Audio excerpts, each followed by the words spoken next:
أعوذ بالله من الشيطان الرجيم بسم الله الرحمن الرحيم إن الله لا يغفر أن يشرك به ويغفر ما دون ذلك لمن يشاء ومن يشرك بالله فقد ضل ضلالا بعيدا إن يدعون من دونه إلا إناثا وإن يدعون إلا شيطانا مريدا لعنه الله وقال لأتخذن من عبادك نصيبا مفروضا ولأضلنهم ولأمنينهم ولآمرنهم فليبتكن آذان الأنعام ولآمرنهم فليغيرن خلق الله ومن يتخذ الشيطان وليا من دون الله فقد خسر خسرانا مبينا إن الله لا يغفر أن يشرك به ويغفر ما دون ذلك لمن يشاء إن الله لا يغفر بے شک اللہ تعالیٰ اس بات کو نہیں بخشتا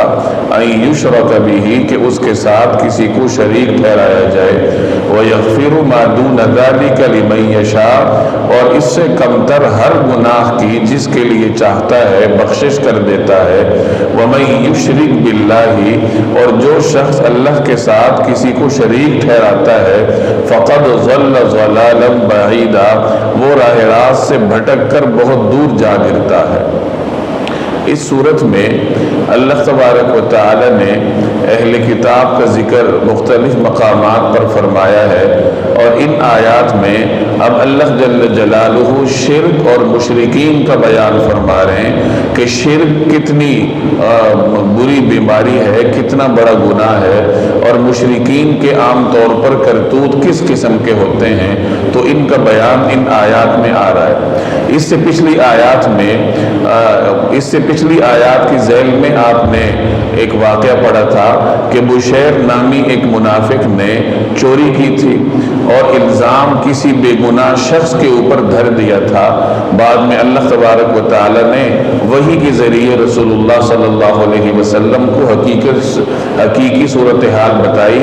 تو وہ بشیر مدینہ منورہ سے فرار ہوا۔ وہ جو منافق تھا جس نے چوری کی تھی وہ مدینہ سے فرار ہو کر مکہ میں مشرکین سے جا ملا، تو چونکہ اس نے مشرکین کے ساتھ رہنا پسند کیا تھا اور گویا اپنا شمار مشرکین میں کروایا تھا، تو اس مناسبت سے اللہ تبارک و تعالی اس آیت میں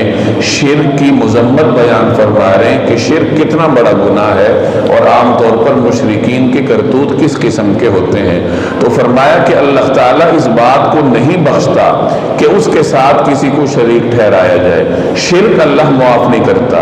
اور اس کے علاوہ جو بھی گناہ ہو اگر اللہ چاہے تو اس کو معاف فرما دے۔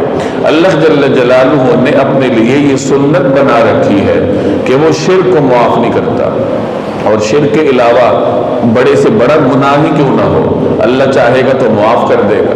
شرک کے معافی کا صرف ایک راستہ ہے کہ مشرک اپنے شرک سے توبہ طائب ہو جائے اور مرنے سے پہلے سچے دل سے اسلام قبول کر لے، توحید کی طرف آ جائے۔ اس صورت میں تو شرک معاف ہو سکتا ہے، لیکن اگر وہ توبہ کیے بغیر اور توحید کی طرف آئے بغیر دنیا سے چلا گیا تو اللہ جل جلالہ کا اعلان ہے کہ ایسا گناہ میں کبھی معاف نہیں کرتا۔ شرک کی کئی صورتیں ہیں۔ شرک کی واضح صورت تو یہ ہے کہ کوئی شخص اللہ کی ذات میں کسی کو شریک بنائے۔ اس کے علاوہ شرک کی اور بھی کئی صورتیں ہیں، مثلا کوئی شخص اللہ جل جلالہ کی صفات میں کسی کو شریک بناتا ہے، اللہ کے تصرفات کسی اور کے لیے ثابت کرتا ہے، اللہ کی جو قدرت ہے وہ کسی اور کے لیے ثابت کرنے کی کوشش کرتا ہے، یا اللہ جل جلالہ کے حکم میں کسی اور کو شریک کرتا ہے۔ جیسے وہ منافق تھا تو وہ بجائے اللہ کے حکم کو ماننے کے وہ فرار ہوا اور مشرکین کے ساتھ جا کر شامل ہوا، گویا کہ اس نے اللہ کے حکم پر مشرکین کے حکم کو ترجیح دی اور ان کے ساتھ جا کر جینا اور مرنا اپنے لیے پسند کیا۔ تو یہ تمام تر صورتیں شرک کے دائرہ کار میں آتی ہیں۔ شرک اللہ جل جلالہ کے ساتھ ایک قسم کی بے وفائی ہے، اس لیے اللہ اس کو معاف نہیں کرتا۔ مولانا ابوالکلام آزاد رحمہ اللہ اس آیت کے ذیل میں فرماتے ہیں کہ اللہ تبارک و تعالی اپنے بندوں سے محبت کرتا ہے اور بندوں کی بھی ذمہ داری ہے کہ وہ اللہ سے محبت کریں، یحبہم و یحبونا، کہ اللہ تعالیٰ بندوں سے محبت کرتا ہے اور بندے اللہ سے محبت کرتے ہیں۔ تو یہ دو طرفہ محبت کا ایک طریقہ کار ہے، اور بندے کتنی محبت کرتے ہیں، کتنی محبت کرنی چاہیے، تو اس کے بارے میں فرمایا والذین آمنوا اشد حبا للہ، کہ جو اہل ایمان ہیں وہ اللہ جل جلالہ سے شدید محبت کرتے ہیں۔ تو اللہ تو محبت کرتا ہے، لیکن بندہ اللہ جل جلالہ کے ساتھ وفا کرنے میں اور اللہ کے ساتھ محبت کرنے میں ناکام ہو جاتا ہے۔ اور اللہ تبارک و تعالیٰ کے ہاں دل کی تقسیم میں معافی کا کوئی قانون نہیں ہے۔ دل اللہ نے بندے کا ایک بنایا ہے، جیسے ایک جگہ سورہ احزاب میں اللہ کا ارشاد ہے ما جعل اللہ لرجل من قلبین فی جوفہ، اللہ نے کسی کے سینے میں دو دل نہیں رکھے کہ ایک دل میں اللہ کی محبت رکھے اور دوسرے دل میں کسی بت کی محبت رکھے۔ دل ایک ہے، جب دل ایک ہے تو اس میں صرف اور صرف اللہ تبارک و تعالیٰ کی محبت ہونی چاہیے اور اللہ جل جلالہ کے ساتھ اس کی بندگی کا تعلق ہونا چاہیے۔ تو جب کوئی آدمی شرک کرتا ہے تو وہ گویا کہ اللہ کی محبت میں کسی اور کو شریک ٹھہراتا ہے۔ اور جیسے میں نے ابوالکلام آزاد کی زبانی عرض کیا کہ دل کی تقسیم میں معافی کا اللہ کے ہاں کوئی قانون نہیں ہے، تو اس وجہ سے اللہ تبارک و تعالی مشرک کو معاف نہیں کرتا۔ تو انسان کی یہ ذمہ داری ہے کہ وہ ہر حال میں توحید کا دامن ہاتھ سے نہ چھوٹنے دے۔ توحید جس طریقے سے عبادت میں ہے ویسے دعا میں بھی ہے کہ دعا صرف اللہ سے کی جائے، عبادت صرف اللہ کی جائے، اور جو تصرفات اللہ کے لیے خاص ہیں وہ صرف اللہ کے لیے تسلیم کیے جائیں، جو قدرت اور جو اختیارات صرف اللہ کے لیے خاص ہیں وہ صرف اور صرف اللہ کے لیے خاص مانے جائیں۔ اگر ان میں انسان کسی غیر کو شریک کرے گا تو یہ بھی شرک کے زمرے میں آتا ہے۔ ایک مرتبہ کوئی صاحب رسول اللہ صلی اللہ علیہ وسلم کی خدمت میں حاضر ہوئے اور انہوں نے کسی مستقبل کے کام کے بارے میں کہا انشاءاللہ وشئت، کہ جیسے اللہ چاہیں اور جیسے آپ چاہیں۔ تو رسول اللہ صلی اللہ علیہ وسلم نے اس پر ناگواری کا اظہار فرمایا اور فرمایا اجعلتنی للہ ندا، کہ کیا تم نے مجھے اللہ کے ساتھ شریک ٹھہرایا ہے؟ یوں کہو انشاءاللہ وحدہ، کہ جیسے اللہ تعالیٰ اکیلا چاہے۔ مشیت میں بھی اللہ کے ساتھ کسی غیر کو شریک نہیں ٹھہرایا جا سکتا، بلکہ یوں ہی کہا جائے گا انشاءاللہ، جیسے اللہ تبارک و تعالی چاہے۔ تو یہ پورا شرک کا ایک دائرہ کار ہے، اور اس سے ہٹ کر انسان اگر زندگی بسر کرنے کی کوشش کرے تو اس کے لیے پھر دنیا میں بھی خسارہ ہے اور آخرت میں بھی خسارہ ہے۔ اس میں ایک اور چیز بھی پیش نظر رہے، بعض اوقات عقیدہ تو درست ہوتا ہے لیکن عمل میں انسان پیچھے رہ جاتا ہے۔ عملی میدان میں پیچھے کیسے رہتا ہے کہ کسی انسان کا کوئی کام پھنس گیا، وہ کسی بھی نوعیت کا ہو سکتا ہے، وہ دنیاوی بھی ہو سکتا ہے، چھوٹے سے چھوٹا بھی ہو سکتا ہے، بڑا بھی ہو سکتا ہے، کاروباری ہو سکتا ہے، تعلیمی ہو سکتا ہے، کوئی بھی کام۔ اب ایک اللہ جل جلالہ کو ایک ماننے والے کی یہ ذمہ داری ہے کہ جہاں اس کام کو حل کرنے کے وہ دنیاوی اسباب تلاش کرتا ہے وہاں وہ اللہ تعالیٰ سے بھی تو دعا کرے۔ توکل اسی چیز کا نام ہے کہ اسباب اختیار کرنے کے بعد اللہ کی طرف متوجہ ہو جائے، لیکن ہماری صورتحال الٹ ہوتی ہے کہ دنیا میں مختلف دروازے کھٹکھٹاتے رہتے ہیں، سفارشیں تلاش کرتے رہتے ہیں، اور اللہ جل جلالہ کی بارگاہ میں ماتھا ٹیکنے کی بہت کم لوگوں کو توفیق ہوتی ہے۔ تو جہاں توحید انسان نظریاتی طور پر اپناتا ہے وہاں اس کے عمل میں بھی جھلکنی چاہیے کہ اسے اللہ تبارک و تعالیٰ پر اعتماد ہو، اپنے مشکل حالات میں وہ اپنے اعصاب پہ قابو رکھے کہ جس اللہ نے مجھے پیدا کیا ہے اور جس اللہ کی جانب سے یہ مصیبت آئی ہے تو وہی اللہ تعالیٰ اس کو اٹھا لے گا۔ تو یہ حقیقی موحد کی علامات ہوتی ہیں کہ وہ نظریاتی طور پر توحید پرست ہونے کے ساتھ ساتھ عملی میدان میں بھی توحید کے مظاہر اس کے انداز سے، اس کے اطوار میں نظر آتے ہیں۔ وَمَن يُشْرِكْ بِاللَّهِ فَقَدْ ضَلَّ ضَلَالًا بَعِيدًا، اور جو شخص اللہ کے ساتھ کسی کو شریک ٹھہراتا ہے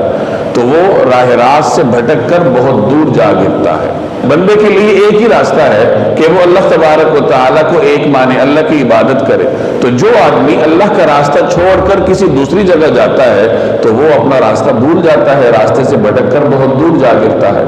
إِن يَدْعُونَ مِن دُونِهِ إِلَّا إِنَاثًا وَإِن يَدْعُونَ إِلَّا شَيْطَانًا مَرِيدًا۔ إِن يَدْعُونَ یہ نہیں پکار رہے، من دونہ اللہ کے سوا، الا اناسا مگر چند مؤنث کو، اناسن انسا مؤنث کو کہتے ہیں، خواتین کو کہتے ہیں، اللہ کو چھوڑ کر جن سے یہ دعائیں مانگ رہے ہیں وہ صرف چند زنانیاں ہیں۔ وَإِن يَدْعُونَ إِلَّا شَيْطَانًا مَرِيدًا اور جس کو یہ پکار رہے ہیں وہ اس سرکش شیطان کے سوا کوئی اور نہیں ہے۔ مشرکین مکہ کے جو بت تھے اس میں کچھ بت ایسے بھی تھے جن کو انہوں نے خواتین کے نام دے رکھے تھے، مؤنث نام دے رکھے تھے، جیسے لات، منات، عزا۔ لات الہ کا مؤنث ہے اور منات اور عزا بھی مؤنث نام ہے۔ اسی طریقے سے مشرکین مکہ کے علاوہ ہمارے ہاں بر صغیر میں جو ہندو قوم ہے ان کے ہاں بھی بتوں کے ساتھ ساتھ دیویاں بھی ہیں، جیسے کالی ماتا کا نام آپ نے سنا ہوگا، اسی طرح وشنو نام کی ان کے ہاں دیوی ہے، لکشمی نام کی دیوی ہے۔ تو مشرکین کے ہاں جس طریقے سے بتوں کے نام مردوں کے ناموں پہ رکھے جاتے تھے اسی طریقے سے مؤنث نام بھی رکھے جاتے تھے۔ مشرکین مکہ کے ہاں یہ تصور بھی تھا کہ فرشتے خدا کی بیٹیاں ہیں اور فرشتوں کی پوجا بھی کی جاتی تھی۔ تو یہاں ان کے اس تصور کی طرف اشارہ کیا جا رہا ہے کہ اللہ کو چھوڑ کر جن سے یہ دعائیں مانگ رہے ہیں وہ صرف چند زنانیاں ہیں۔ اور اس میں مشرکین کے ایک اور طرز عمل کی طرف اشارہ ہے کہ مشرکین مکہ عام طور پر خواتین کو مردوں سے کمتر سمجھتے تھے۔ آپ نے پیچھے پڑھا ہے کہ خواتین کو وراثت میں حصہ نہیں دیتے تھے، مختلف قسم سے خواتین کے ساتھ ظلم و ستم روا رکھتے تھے۔ اب ایک طرف وہ خواتین کو کمتر سمجھ رہے ہیں اور دوسری طرف بتوں کے نام خواتین کے نام پہ رکھ رہے ہیں، تو یہ عجیب و غریب صورتحال تھی ان کے ہاں، تو اس کی طرف اشارہ ہے۔ وَإِن يَدْعُونَ إِلَّا شَيْطَانًا مَرِيدًا اور جس کو یہ پکار رہے ہیں وہ اس سرکش شیطان کے سوا کوئی نہیں ہے، یعنی یہ شیطان کو پکار رہے ہیں۔ اگر اسے براہ راست مشرکین شیطان کو نہیں پکارتے تھے، ان کے اپنے بت تھے، لات ہے، منات ہے، عزا ہے، حبل تھا اور مختلف بت تھے، لیکن بتوں کو پکارنا شیطان کی دعوت پر ہوتا تھا، شیطان کے ورغلانے پر ہوتا تھا، اس لیے بتوں کو پکارنا گویا کہ براہ راست شیطان کو پکارنے کے مترادف ہے، اور بت کی عبادت کرنے کا مطلب شیطان کی عبادت ہے۔ لعنہ اللہ جس پر اللہ نے پھٹکار ڈال رکھی ہے، وقال لأتخذن من عبادک کا نصیب المفروضہ اور اس نے یہ کہہ رکھا ہے کہ میں تیرے بندوں سے ایک طے شدہ حصہ وصول کر کے رہوں گا۔ وقالا اور اس نے کہہ رکھا ہے لأتخذن میں وصول کر کے رہوں گا، من عبادک آپ کے بندوں سے نصیباً ایک حصہ، مفروضاً طے شدہ حصہ لے کے رہوں گا۔ پچھلی آیت میں فرمایا کہ بتوں کی عبادت کرنے کا مطلب شیطان کی عبادت ہے، اور شیطان کون ہے؟ جس پہ اللہ نے لعنت کر رکھی ہے۔ لعنت کرنے کا مطلب رحمت سے محروم قرار دیا جانا، گویا کہ شیطان کو ازلی طور پر اللہ تبارک و تعالی نے رحمت سے محروم قرار دیا ہے، وہ اللہ جل جلالہ کی لعنت کا مستحق ہے۔ اب آگے شیطان کے ایک مکالمے کا بیان ہے۔ شیطان کو اللہ تبارک و تعالی نے جب راندہ درگاہ کیا تو اس نے اللہ کی بارگاہ میں ایک مکالمہ پیش کیا، اس نے کچھ عرض معروض اللہ تبارک و تعالی کی بارگاہ میں پیش کی۔ اس نے کہا کہ جس انسان کی وجہ سے آپ مجھے راندہ درگاہ کر رہے ہیں، میں اس انسان کے راستے میں بیٹھوں گا، میں اس پر دائیں سے بھی حملہ آور ہوں گا، بائیں سے بھی حملہ آور ہوں گا، سامنے سے بھی حملہ کروں گا، پشت کی جانب سے بھی وار کروں گا، یعنی میں چاروں طرف سے اس پر حملہ آور ہوں گا، اور میرے حملوں کا نتیجہ ہوگا کہ آپ کے بندوں میں سے بہت کم لوگ آپ کے شکر گزار ہوں۔ وہ اللہ کو کہہ رہے ہیں کہ بہت کم لوگ، بہت کم بندے تیرے شکر گزار ہوں۔ اور یہاں بھی شیطان یہی بات کر رہا ہے لأتخذن من عبادک نصیبا مفروضا میں تیرے بندوں سے ایک طے شدہ حصہ لے کر رہوں گا۔ شیطان کو یہ گمان تھا کہ میں بندوں کی اکثریت کو گمراہ کرنے میں کامیاب رہوں گا۔ آج آپ دیکھ لیجئے انسانوں میں سے اکثریت وہ ہے جو شرک کے راستے پہ چلتے ہیں۔ اگر دنیا کی آبادی آج 5 ارب ہے تو مسلمان 1 ارب سے بھی کم ہوں گے جو صحیح طریقے سے اللہ تبارک و تعالیٰ کی عبادت کرتے ہیں، بندگی کرتے ہیں، شرک سے اپنے آپ کو پاک رکھتے ہیں، تو وہ 1 ارب سے بھی کم ہے، دنیا کے 5ویں حصے سے بھی کم ہے۔ تو ہمیشہ جو نیک لوگ ہیں وہ ہمیشہ دنیا میں کم رہے ہیں، یہ الگ بات ہے۔ اللہ تبارک و تعالیٰ کے ہاں اگر مشرکین اور نافرمانوں کی تعداد ریت کے ذروں کے برابر بھی ہو جائے تو ایک مومن کے برابر ان کی وقت نہیں ہو سکتی۔ ایک مومن کا ایمان دنیا کے تمام مشرکین کے اوپر بھاری ہے۔ اور یوں بھی اگر اہل ایمان کی تعداد کے ساتھ فرشتوں کی تعداد کو شامل کر دیا جائے، فرشتے تو بے شمار ہیں، تو پھر ظاہر ہے کہ اللہ جل جلالہ کی عبادت کرنے والے اس دنیا میں بے شمار ہوں گے جن کی کوئی انتہا نہیں ہوگی۔ تو بہرحال انسانوں میں سے اکثریت شیطان کے پیچھے چلتی ہے، اور شیطان کیا کرتا ہے؟ شیطان آگے خود اپنی زبانی کہہ رہا ہے وَلَأُضِلَّنَّهُمْ وَلَأُمَنِّيَنَّهُمْ وَلَآمُرَنَّهُمْ فَلَيُبَتِّكُنَّ آذَانَ الْأَنْعَامِ وَلَآمُرَنَّهُمْ فَلَيُغَيِّرُنَّ خَلْقَ اللَّهِ۔ یہ شیطان کہہ رہا ہے کہ وَلَأُضِلَّنَّهُمْ، کہ میں انہیں راہ راست سے بھٹکا کر رہوں گا، وَلَأُمَنِّيَنَّهُمْ، اور میں انہیں خوب آرزویں دلاؤں گا، فَلَيُبَتِّكُنَّ آذَانَ الْأَنْعَامِ، چنانچہ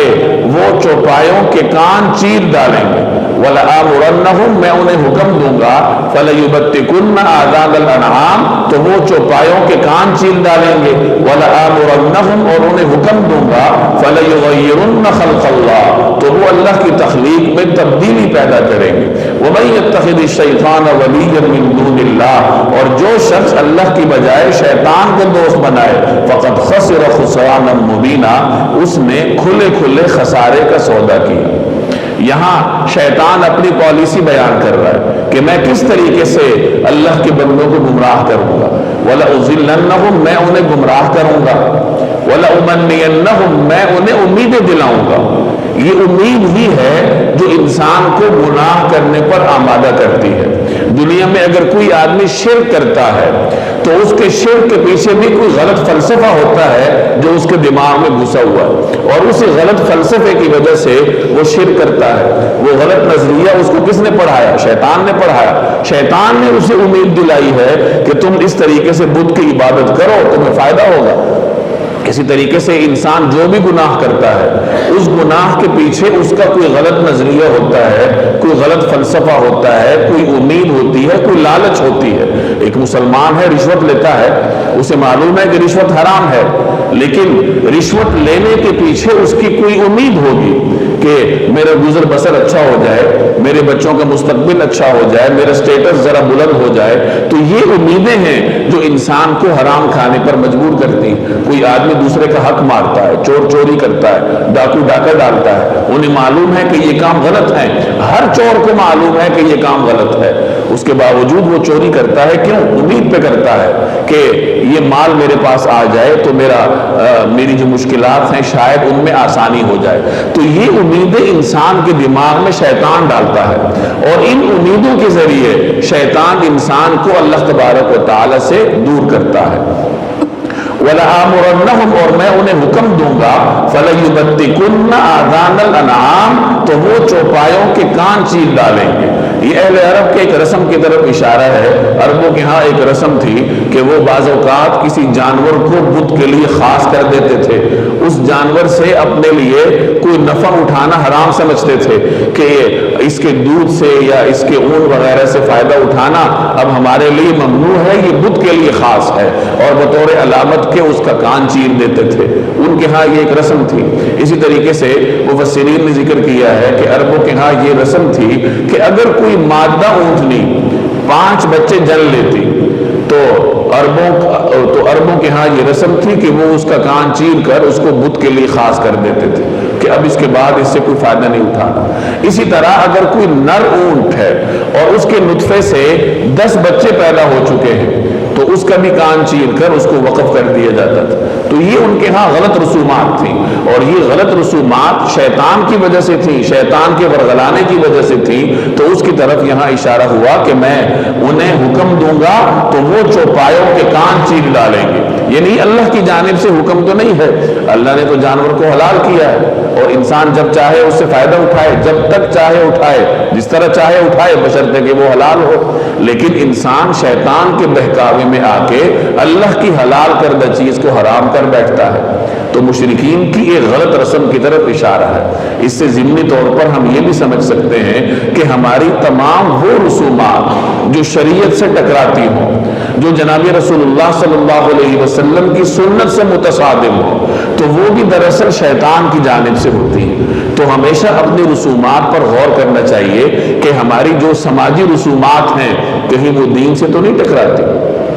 بہت ساری سماجی رسومات ایسی ہوتی ہیں کہ اگر دین نے ان کا حکم نہیں دیا تو ان سے روکا بھی نہیں ہے, تو وہ رسومات انسان سماجی طور پہ اپنا سکتا ہے. لیکن اگر کوئی رسم ایسی ہے جس سے شریعت کا کوئی حکم ٹوٹتا ہے, اس میں کوئی مخلوط مجلس کا اہتمام ہے, اس میں پردے کا خیال نہیں رکھا جاتا, اس میں اسراف فضول خرچی کا عنصر پایا جاتا ہے, یا شریعت کے کسی اور حکم پہ زد پڑتی ہے, تو یہ رسم شیطان کی جانب سے ہے اور یہ رسم واجب الترک ہے. وَلَآمُرَنَّهُمْ, اور انہیں حکم دوں گا, فَلَيُغَيِّرُنَّ خَلْقَ اللَّهِ, تو وہ اللہ کی تخلیق میں تبدیلی پیدا کریں گے. اللہ کی تخلیق میں تبدیلی پیدا کرنے کا کیا مطلب ہے؟ مفسرین نے اس کے دو مطلب بیان فرمائے. ایک مطلب اس کا یہ بیان فرمایا گیا کہ فَلَيُغَيِّرُنَّ خَلْقَ اللَّهِ کا مطلب فَلَيُغَيِّرُنَّ دِينَ اللَّهِ, کہ وہ اللہ تبارک و تعالیٰ کے دین کو تبدیل کریں گے. دین کو کیسے تبدیل کریں گے؟ کہ اللہ جل جلالہ نے انسانوں کو پیدا کرنے سے پہلے عالم ارواح میں تمام انسانوں سے یہ وعدہ لیا تھا, الستُ بربکم, کیا میں تمہارا رب نہیں ہوں؟ اور تمام انسانوں نے یہ اقرار کیا تھا, بلا, کہ آپ ہمارے رب ہیں. تو اس اقرار کا تقاضا یہ ہے کہ انسان دنیا میں آ کے اللہ کو اپنا رب مانے اور صرف اللہ کی اطاعت کرے. لیکن انسان دنیا میں آ کے اپنا دین بدل لیتا ہے, وہ بجائے اللہ کی عبادت کرنے کے کسی اور راستے پہ چل نکلتا ہے. اسی طریقے سے دین کو تبدیل کرنے میں یہ بھی آتا ہے کہ کوئی انسان اللہ کی حرام کردہ چیز کو حلال کر لے. اللہ نے کسی چیز کو حرام قرار دیا اور ایک انسان اپنی طرف سے اس کو حلال کر دے, تو یہ گویا کہ اس نے اللہ کے دین کو تبدیل کیا. تو فَلَيُغَيِّرُنَّ خَلْقَ اللَّهِ کا ایک مطلب اللہ تبارک و تعالیٰ کے دین میں تبدیلی کرنا ہے. اور دوسرا مطلب مفسرین نے یہ بیان فرمایا کہ فَلَيُغَيِّرُنَّ خَلْقَ اللَّهِ کا مطلب یہ ہے اللہ کی بنائی ہوئی فطرت کو تبدیل کرنا, کہ جس فطرت پر اللہ جل جلالہ نے انسان کو بنایا ہے, انسان اس کو تبدیل کرے. جیسے اللہ نے مرد کو اگر مرد بنایا, اس کو مردانگی کی فطرت دی ہے, اور کوئی مرد سرجریاں کرا کے اپنے آپ کو عورت بنانے کی کوشش کرے, تو وہ گویا کہ اللہ کی فطرت کو, اللہ کی تخلیق کو تبدیل کرنے کا مرتکب ہے. اسی طریقے سے اگر کوئی عورت یہی عمل کرتی ہے, مردوں کے ساتھ مشابہت اپناتی ہے, مردانگی اپنانے کی کوشش کرتی ہے, تو وہ بھی اسی حکم میں آئے گی. حدیث میں آتا ہے کہ اللہ ایسی عورتوں پر لعنت کرتا ہے جو مردوں کی مشابہت اختیار کرتی ہیں, اور ایسے مردوں پر لعنت کرتا ہے جو عورتوں کی مشابہت اختیار کرتے ہیں. اس میں مفسرین نے اور بھی کئی چیزیں ذکر کی ہیں. مردوں کے لیے داڑھی منڈوانا, یہ مفسرین اسی آیت کے ذیل میں اس کو نقل کرتے ہیں کہ مرد اگر داڑھی منڈواتا ہے تو یہ بھی اللہ جل جلالہ کی فطرت میں تبدیلی ہے کہ اللہ نے مرد کو داڑھی کے ساتھ پیدا کیا اور وہ اس کو منڈوا کر گویا کہ عورتوں کے ساتھ مشابہت پیدا کر رہا ہے. اسی طریقے سے بعض اوقات خوبصورتی پیدا کرنے کے لیے دانتوں میں مصنوعی فاصلہ بنایا جاتا ہے, یہ بھی اللہ تبارک و تعالیٰ کے فطرت کو تبدیل کرنے کے مترادف ہے. اسی طریقے سے مفسرین اس آیت کے ذیل میں یہ بھی ذکر کرتے ہیں کہ اگر کوئی خاتون ہے اور وہ اپنی یہ ابروئیں تراشتی ہے یا مونتی ہے, ایک صورت تو وہ ہے کہ کسی خاتون کی یہ اتنے بڑھ چکے ہیں کہ وہ عیب بنے ہوئے ہیں. اگر وہ عیب بن چکے ہیں تو پھر تو اس کی بنیادی ضرورت ہے کہ وہ ان کو کسی دائرے میں لائے. لیکن اگر کوئی خاتون صرف فیشن کے لیے ان کو ترشواتی ہے تو پھر اس عمل کو بھی مفسرین نے اس آیت کے ذیل میں نقل کیا ہے. تو بہرحال اللہ تبارک و تعالیٰ کی فطرت کو تبدیل کرنا, جس فطرت پر اللہ نے انسان کو پیدا کیا, اگر انسان اس کو تبدیل کرے تو وہ تمام صورتیں اس آیت کے ذیل میں آتی ہیں، اور یہ تمام صورتیں دراصل شیطان کی جانب سے ہوتی ہیں۔ وَلَآمُرَنَّهُمْ، اور انہیں حکم دوں گا، فَلَيُغَيِّرُنَّ خَلْقَ اللَّهِ، تو وہ چوپایوں کے کان چیر ڈالیں گے، فَلَيُغَيِّرُنَّ خَلْقَ اللَّهِ، تو وہ اللہ کی تخلیق کو تبدیل کریں گے۔ یغیرن تغییر سے نکلا ہے، تغییر کریں گے، تبدیل کریں گے اللہ کی تخلیق کو۔ وَمَن يَتَّخِذِ الشَّيْطَانَ وَلِيًّا مِّن دُونِ اللَّهِ فَقَدْ خَسِرَ خُسْرَانًا مُّبِينًا، اور جو شخص اللہ کی بجائے شیطان کو دوست بنائے، اس نے کھلے کھلے خسارے کا سودا کیا۔ یعدہم ویمنیہم وما یعدہم الشیطان الا غرورا، یعدہم، وہ تو ان سے وعدے کرتا ہے، ویمنیہم، آرزوؤں میں مبتلا کرتا ہے، اور انہیں آرزوؤں میں مبتلا کرتا ہے، یعنی امیدیں دلاتا ہے۔ وما یعدہم الشیطان الا غرورا، جبکہ شیطان ان سے جو بھی وعدے کرتا ہے وہ دھوکے کے سوا کچھ نہیں ہے۔ شیطان کے وعدے کرنے کا مطلب کہ شیطان انسان کو پٹیاں پڑھاتا ہے، وہ انسان کو امیدیں دلاتا ہے کہ تم یہ گناہ کرو تمہیں یہ فائدہ ملے گا، تم اللہ جل جلالہ کے اس حکم کو توڑو تمہیں یہ فائدہ ملے گا۔ تو شیطان انسان کے دماغ میں یہ چیزیں ڈالتا ہے، اور وہ چیزیں انسان کے لاشعور کا حصہ بن جاتی ہیں، اور اللہ جل جلالہ فرما رہا ہے کہ شیطان جو بھی وعدے کر رہا ہے وہ دھوکے کے سوا کچھ نہیں ہے، اور یہ شیطان خود اس کا اعتراف کرے گا۔ وقال الشیطان لما قضی الامر ان اللہ وعدکم وعد الحق ووعدتکم فاخلفتکم، کہ جب معاملہ نمٹ جائے گا، جنت والے جنت چلے جائیں گے، جہنم والے جہنم چلے جائیں گے، تو جہنم میں شیطان پھر جہنمیوں کے درمیان ایک خطبہ دے گا، تقریر کرے گا، اور کہے گا ان اللہ وعدکم وعد الحق، اللہ نے تم سے وعدہ کیا تھا جو سچا وعدہ تھا، ووعدتکم فاخلفتکم، میں نے تم سے وعدہ کیا تھا میں نے وعدہ توڑ دیا، میں نے جھوٹا وعدہ کیا تھا۔ یعنی وہ اہل جہنم سے کہے گا کہ ایک وعدہ تم سے اللہ نے کیا تھا، ایک وعدہ تم سے میں نے کیا تھا، نہ تم سے اللہ نے جبری طور پر اپنا وعدہ منوایا، اور نہ میں نے ڈنڈے کے زور کو تم سے اپنا وعدہ منوایا، تم اپنے اختیار سے میرے پیچھے چلے تھے، فلا تلومونی، لہٰذا آج مجھے ملامت نہ کرو۔ جہنم میں جب وہ جہنمیوں کے درمیان ہوگا تو سارے جہنمی اس پر ملامت کریں گے کہ تیری وجہ سے ہم اس حال تک پہنچے ہیں، تو وہ کہے گا نا بابا مجھے ملامت نہ کرو، ولوموا انفسکم، اپنے آپ کو ملامت کرو، تم خود اپنے اختیار سے میرے پیچھے چلے تھے، تم نے اللہ کے سچے وعدوں کو چھوڑا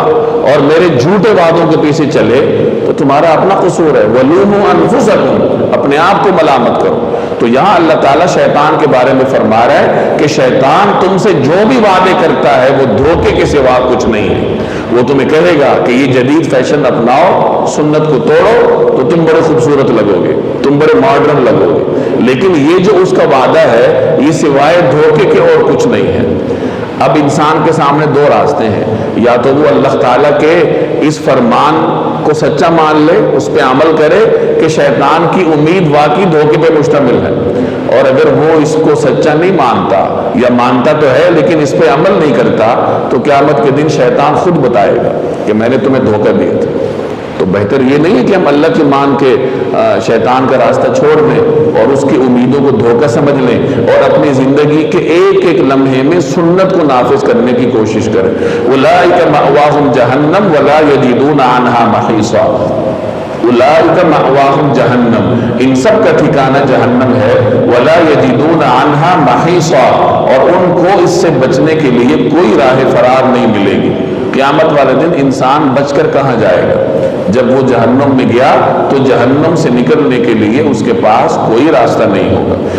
والذین آمنوا وعملوا الصالحات سندخلهم جنات تجری من تحتها الانہار خالدین فیہا ابدا وعد اللہ حقا ومن اصدق من اللہ قیلا۔ والذین آمنوا وعملوا الصالحات، اور جو لوگ ایمان لائے ہیں اور انہوں نے نیک عمل کیے ہیں، سندخلهم جنات، ہم ان کو ایسے باغات میں داخل کریں گے، تجری من تحتها الانہار، جن کے نیچے نہریں بہتی ہوں گی، خالدین فیہا ابدا، یہ ان میں ہمیشہ ہمیشہ رہیں گے، وعد اللہ حقا، یہ اللہ کا سچا وعدہ ہے۔ وَمَنْ أَصْدَقُ مِنَ اللَّهِ قِيلًا، اور اللہ سے زیادہ بات کا سچا کون ہو سکتا ہے۔ گزشتہ آیت میں اہل جہنم کا ذکر ہوا، شیطان کے پیچھے چلنے والوں کا بیان تھا۔ اب اس آیت میں اللہ کے پیچھے چلنے والوں کا بیان ہے کہ جو لوگ ایمان لائے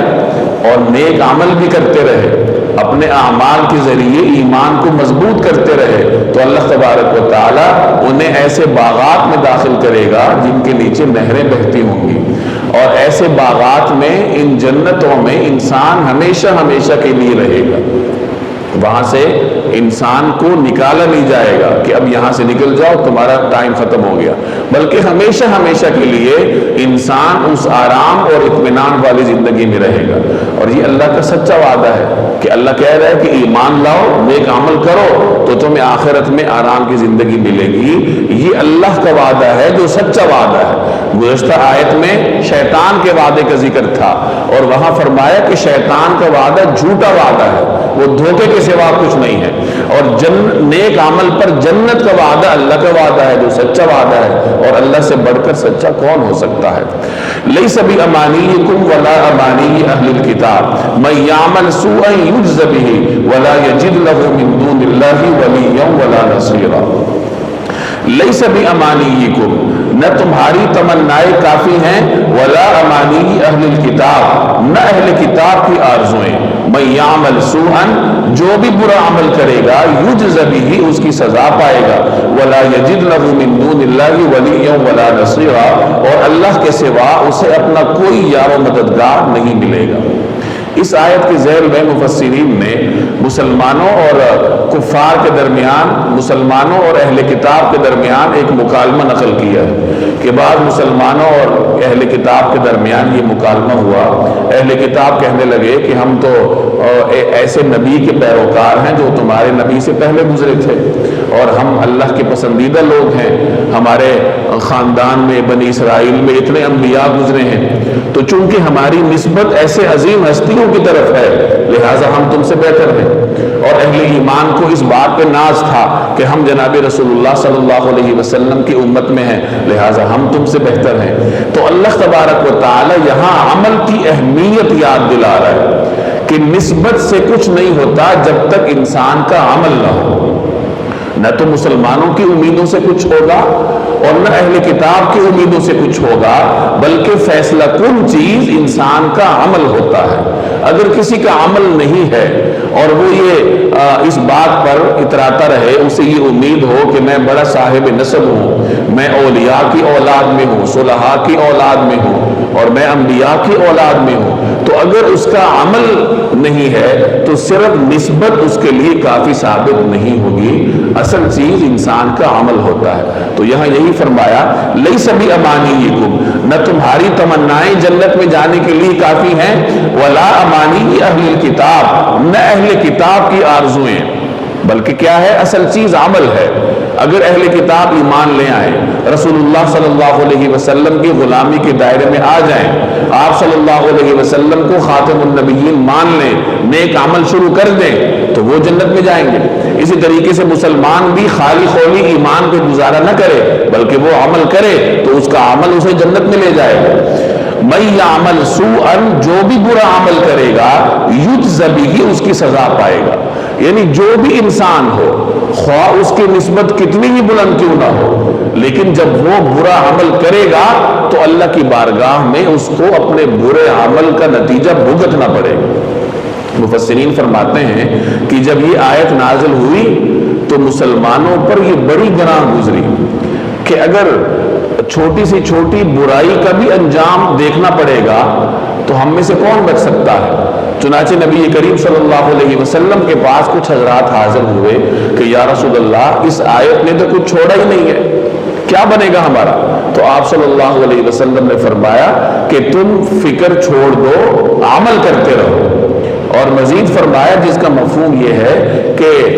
بہت سارے گناہوں کی سزا انسان کو دنیا ہی میں مل جاتی ہے۔ جیسے دنیا میں انسان پر تکلیفیں آتی ہیں، مشقتیں آتی ہیں، تو وہ بہت ساری برائیوں کا کفارہ انسان دنیا میں ہی ادا کر دیتا ہے۔ اسی طریقے سے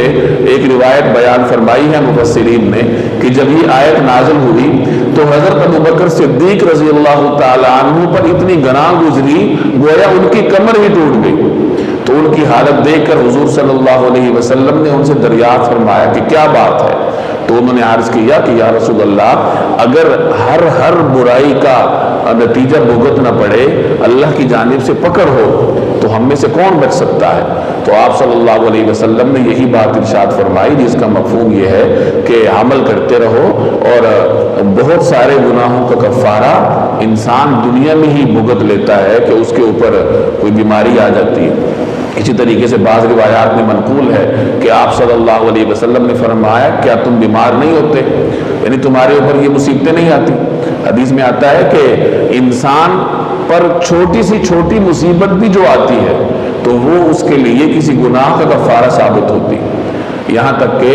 اگر آپ کوئی چیز تلاش کر رہے ہیں، آپ نے اس جیب میں تلاش کی اور وہاں آپ کو نہ ملی اور پھر دوسری جیب سے آپ کو مل گئی، تو یہ جو ایک جیب سے دوسری جیب کی طرف آپ منتقل ہوئے اور درمیان میں ایک لمحے کے لیے آپ کو ہلکی سی ناگواری ہوئی، تو یہ ہلکی سی ناگواری بھی انسان کے گناہوں کو معاف کرنے کا سبب بنتی ہے.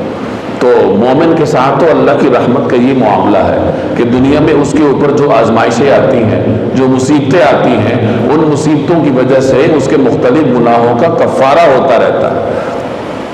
من یعمل سوءا یجز بہ، جو بھی برا عمل کرے گا اس کی سزا پائے گا. ولا یجد لہ من دون اللہ ولیا ولا نصیرا، اور اللہ کے سوا اسے اپنا کوئی یار و مددگار نہیں ملے گا. یعنی نسبتوں پر مت اتراؤ بلکہ عمل کرو، کیونکہ اگر عمل نہیں کرو گے تو قیامت کے دن اللہ کے سوا کوئی تمہارا مددگار نہیں ہوگا. شفاعت ثابت ہے، لیکن شفاعت بھی اللہ کی اجازت سے ہوتی ہے. گویا کہ شفاعت کے پیچھے بھی اللہ جل جلالہ ہی کی مدد ہے. تو قیامت والے دن جو واحد مددگار ہوگا انسانوں کا وہ اللہ تبارک و تعالی ہے. وَمَن يَعْمَلْ مِنَ الصَّالِحَاتِ مِن ذَكَرٍ أَوْ أُنثَىٰ وَهُوَ مُؤْمِنٌ فَأُولَٰئِكَ يَدْخُلُونَ الْجَنَّةَ وَلَا يُظْلَمُونَ نَقِيرًا. وَمَن يَعْمَلْ مِنَ الصَّالِحَاتِ مِن ذَكَرٍ أَوْ أُنثَىٰ، اور جو شخص نیک کام کرے گا چاہے وہ مرد ہو یا عورت ہو، وَهُوَ مُؤْمِن، بشرطے کہ مومن ہو، فَأُولَٰئِكَ يَدْخُلُونَ الْجَنَّةَ،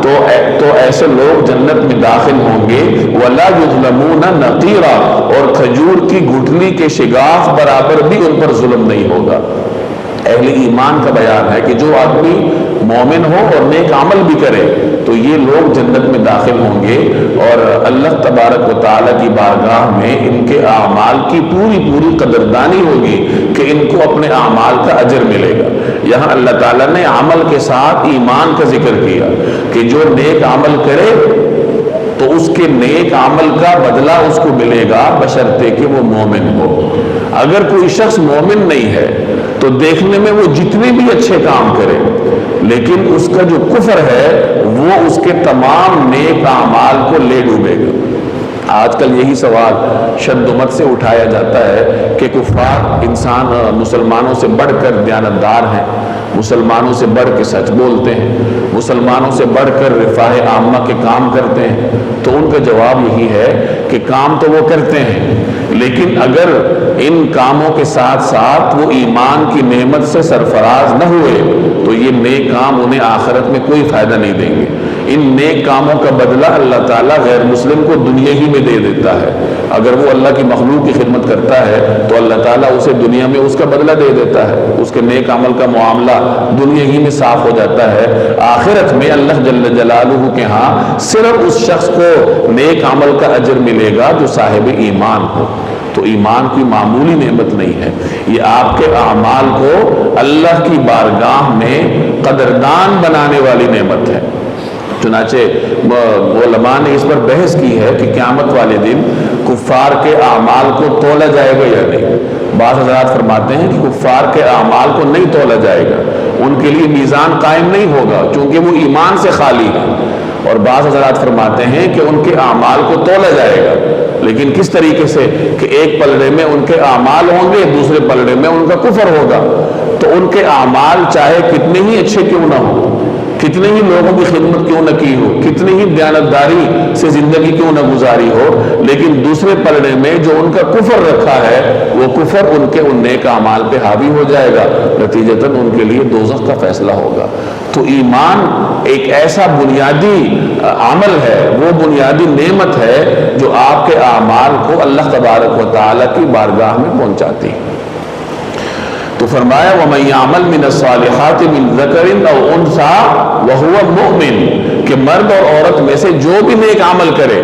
وَهُوَ مُؤْمِن، بشرطے کہ وہ مومن ہو، فَأُولَٰئِكَ يَدْخُلُونَ الْجَنَّةَ، تو وہ جنت میں داخل ہوگا، وَلَا يُظْلَمُونَ نَقِيرًا، اور کھجور کی گٹھلی کی شگاف برابر بھی ان پر ظلم نہیں ہوگا۔ وَمَنْ أَحْسَنُ دِينًا مِّمَّنْ أَسْلَمَ وَجْهَهُ لِلَّهِ وَهُوَ مُحْسِنٌ وَاتَّبَعَ مِلَّةَ إِبْرَاهِيمَ حَنِيفًا وَاتَّخَذَ اللَّهُ إِبْرَاهِيمَ خَلِيلًا۔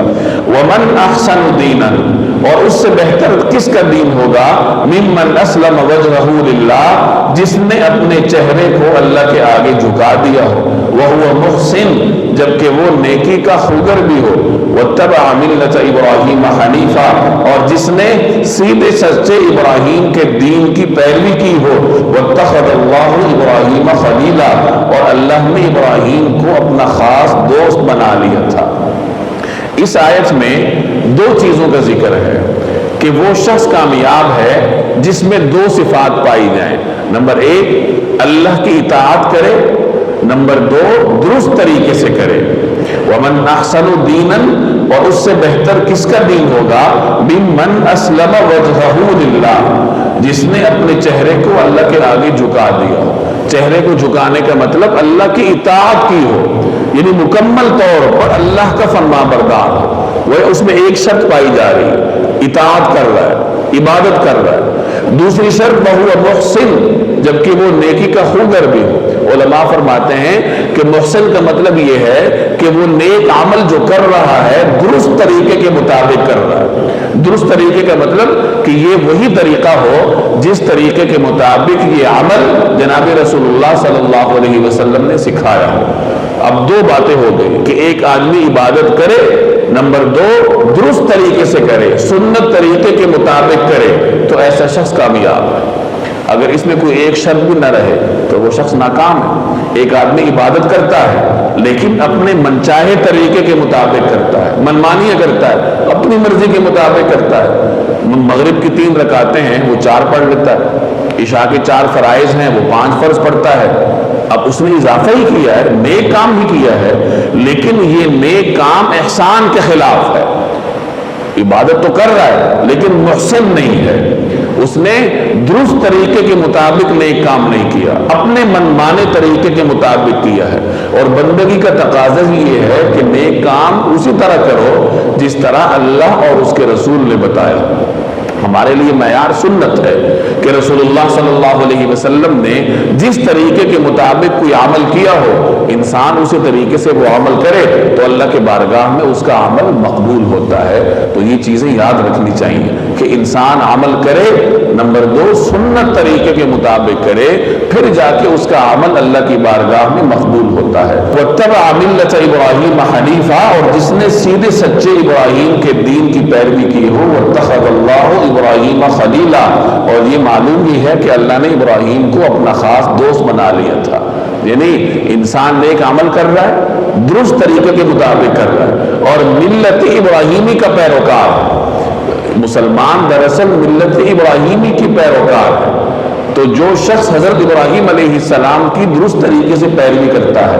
جناب نبی کریم صلی اللہ علیہ وسلم کی سنت پہ عمل کرتا ہے، تو وہی کامیاب ہے، کیونکہ حضرت ابراہیم کا طریقہ اللہ کا بتایا ہوا طریقہ ہے۔ حضرت ابراہیم کوئی معمولی منصب کے حامل نہیں تھے، بلکہ اللہ نے انہیں اپنا خلیل بنایا تھا۔ وَلِلَّهِ مَا فِي السَّمَاوَاتِ وَمَا فِي الْأَرْضِ، آسمانوں اور زمینوں میں جو کچھ ہے اللہ ہی کا ہے۔ وَكَانَ اللَّهُ بِكُلِّ شَيْءٍ مُحِيطًا، اور اللہ نے ہر چیز کو احاطے میں لیا ہوا ہے۔ دنیا میں ہر چیز اللہ کی قدرت میں ہے۔ دنیا میں عام طور پر سبب اور مسبب کا رشتہ ہوتا ہے، علت اور معلول کا رشتہ ہوتا ہے۔ آپ کو جو بھی کام ہوتا ہوا دکھائی دیتا ہے اس کے پیچھے کوئی علت ہوتی ہے، کوئی سبب ہوتا ہے۔ لیکن صاحب ایمان جانتا ہے کہ اس سبب اور علت کو پیدا کرنے والا بھی اللہ تعالیٰ ہے۔ آپ چل کر آئے ہیں تو یہ چلنا سبب بنا آپ کو یہاں پہنچانے کے لیے، یہ بجلی یہاں روشنی ہے، ٹھنڈک ہے، اس کا سبب بجلی ہے۔ لیکن اسی طریقے سے کوئی شخص صحت یاب ہوتا ہے، اس کا سبب دوائی بنتی ہے، میڈیسن کھاتا ہے تو وہ صحت یاب ہوتا ہے، دوائی اس کے لیے شفا کا سبب بنی ہے۔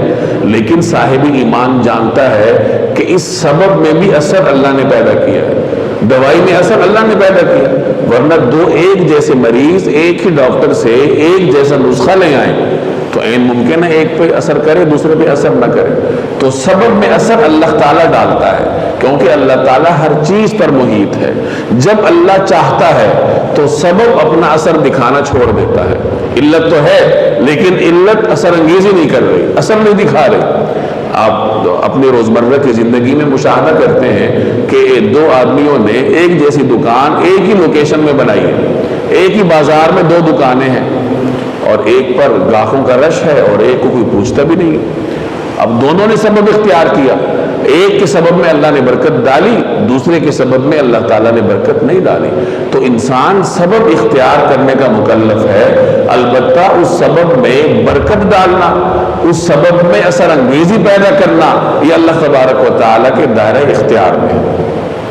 وَيَسْتَفْتُونَكَ فِي النِّسَاءِ قُلِ اللَّهُ يُفْتِيكُمْ فِيهِنَّ وَمَا يُتْلَى عَلَيْكُمْ فِي الْكِتَابِ فِي يَتَامَى النِّسَاءِ اللَّاتِي لَا تُؤْتُونَهُنَّ مَا كُتِبَ لَهُنَّ وَتَرْغَبُونَ أَن تَنكِحُوهُنَّ وَالْمُسْتَضْعَفِينَ مِنَ الْوِلْدَانِ وَأَن تَقُومُوا لِلْيَتَامَى بِالْقِسْطِ وَمَا تَفْعَلُوا مِنْ خَيْرٍ فَإِنَّ اللَّهَ كَانَ بِهِ عَلِيمًا۔ وَيَسْتَفْتُونَكَ،